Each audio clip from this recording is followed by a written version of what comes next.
So welcome to the demonstration. Obviously this one is about fire. I got some pretty examples of fire right here. I'm just going to snuff them out just because I don't want to get too much heat on the surface there. And what you saw there was very simple fire. The basics of fire is you need a fuel and an oxidizer, and when there's enough energy around, sometimes there's already enough energy at room temperature, sometimes you need a spark or a flame like I did to start it off. Once that happens, you get some products and of course some heat. That's really what defines fire, is the heat that comes out. So you saw there, the fuel was methanol, wood alcohol, as some people refer to it, and the oxidizer was the air in the atmosphere. The oxygen in the atmosphere is what I mean, of course. So the reason that we had different colours was always kind of just a bit of a trick, really. I had some boric acid in the large watch glasses.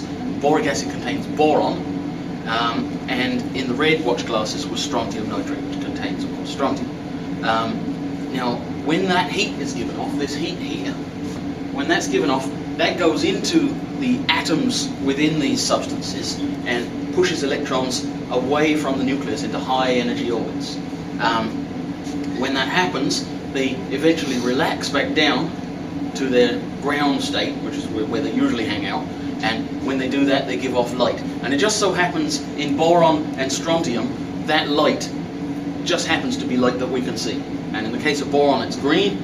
In the case of strontium, it's red.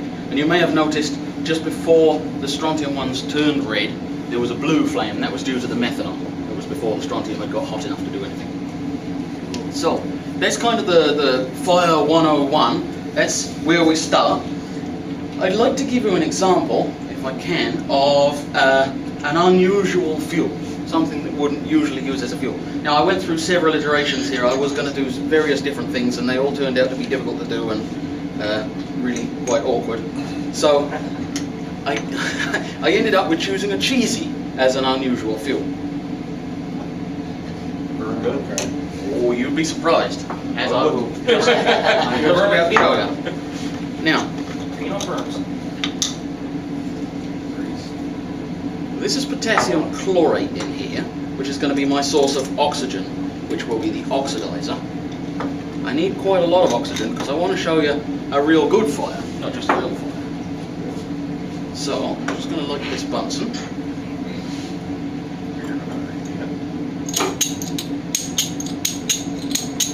Go.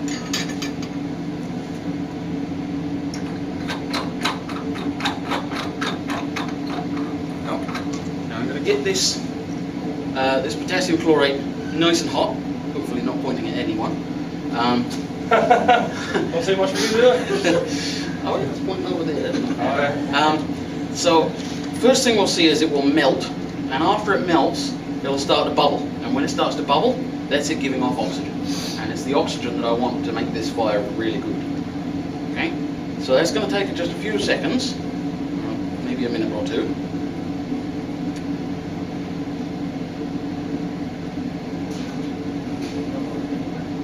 Potassium chlorate is sometimes referred to as bottled oxygen, because as soon as you heat it up, it gives off large quantities of oxygen. I don't know if any of you guys have ever seen a demonstration called the Screaming Gummy Bear experiment. Typically, when people do this experiment in a chemistry lab, the fuel they decide to use is a gummy bear. There's all kinds of jokes about torturing the poor little fella and throwing him in, and he jumps around, catches fire, and it's quite sharp. It's quite you see it on YouTube? You certainly can see it on YouTube, yeah. It's quite unpleasant for the poor little fella, so I figured cheesies were much less human-like, and so it would probably be better for sensitive people. Sounds good to me. I'll wait some cheesy to come out. So you can see now we've got a liquid in there instead of a solid. We're just going to wait a little while for it to start bubbling and giving off plenty and plenty of oxygen, and then I'm going to drop in a cheese.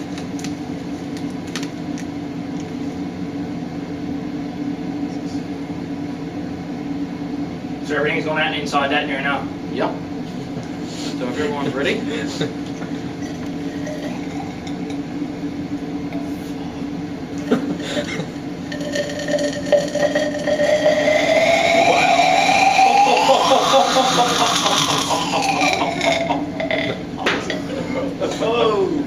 So, you can see now why I've got the fume hoods on the windows. Hopefully there's no one with lungs which are too sensitive to smoke. Burning But cheese. essentially that test tube might well be ruined now. Do it again. Just as an example, I'll show you what it looks like when you burn a cheesy without all that extra oxygen, because the air is only 20% oxygen, 21 roughly. And then you can see they will burn. I was amazed with the light they give off. Yes. Now, the slightly purple tinge to the light that you saw there was due to the potassium in the potassium chloride. It gives off a lilac colour. Now, we've seen an unusual fuel. I'd like to show you an unusual oxidizer, and again, I had multiple problems working up to this. I was going to use carbon dioxide, which puts out fires, usually. I was going to use it to make a fire. Unfortunately, I ran out of carbon dioxide this morning. So, we're going to do something else, which is, you know, stretching the limits of fire a little bit, but it's fun to see. So we'll do that. I'll switch on the lights for this one, I think. Geez, I don't know what smells better than burning cheese here and roast stuff. Okay. So I have here just a very small piece of potassium. Now when I say potassium, I don't mean the stuff you get in bananas. The stuff in bananas is potassium ions.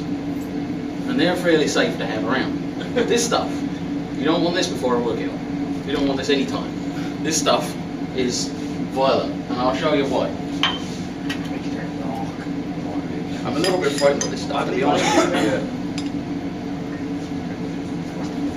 That's crazy. Imagine Look at that one. it's so light. And that's a metal. There you go. The last little bit usually explodes. Now, hopefully that won't set off the smoke alarm. We can take care of that. Yeah. They had to reschedule the fire drill today What was that? because it was too close to this. So where can I get some of that? That's really hard to get hold of, actually. Okay. You need to be an educational institute like we are. But essentially, that was a metal reacting with water. So you got in glass?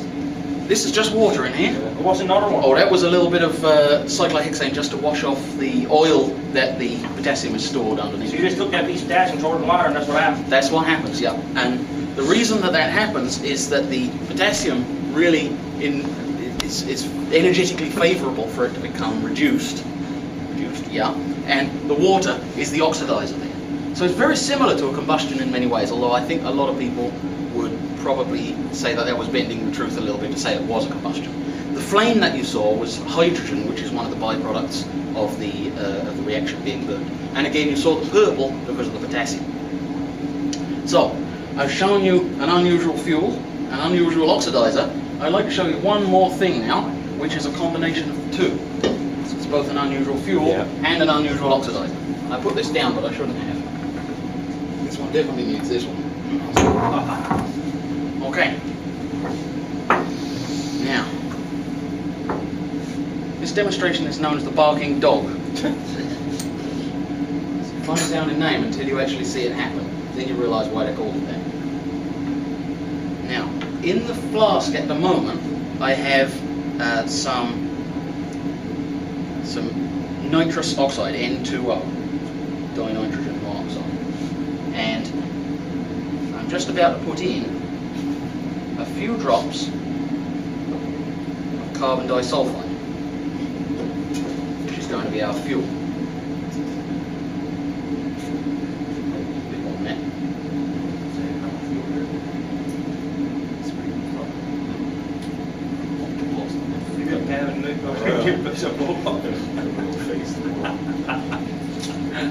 What you shave, no, burn it off with some kind of chemical.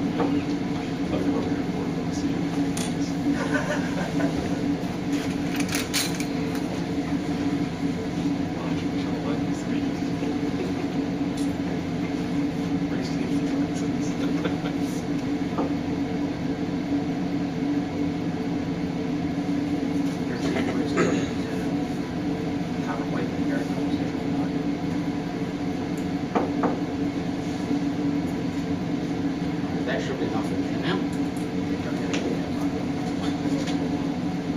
What you got on top here? Some just saran wrap or something? There's just a little bit of it's chemist saran wrap. It's called paraffin. It just kind of stretches out a bit. Now I'm just swirling that around a bit to get it mixed up with the nitrous oxide. Turn off the lights again. Hopefully you'll see why it's called Barton Dot.